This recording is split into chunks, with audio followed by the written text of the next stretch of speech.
রাজধানীর ফার্মগেটে পিলার থেকে bearing pad পড়ে পথচারী নিহতের ঘটনায় প্রায় ২৩ ঘন্টা বন্ধ থাকার পর উত্তরা মতিঝিল রুটে পুরো দমে চালু হয়েছে মেট্রো চলাচল।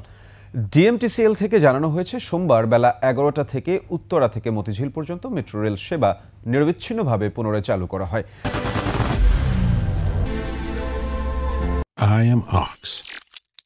যাত্রীদের সাময়িক অসুবিধার জন্য আন্তরিকভাবে দুঃখিত হয়েছে মেট্রো রেল কর্তৃপক্ষ। রোববার দুপুর 12:15টার দিকে ফার্মগেট মেট্রো স্টেশন সংলগ্ন বাংলাদেশ কৃষিবিদ ইনস্টিটিউটের সামনে মেট্রো রেলের একটি ভারী বিয়ারিং প্যাড ছিটকে পড়ে ঘটনাস্থলে মারা যান পথচারী আবুল কালাম। এরপরেই বন্ধ ছিল এই রুটের মেট্রো চলাচল। এতে চরম দুর্ভোগে পড়ে নগরবাসী।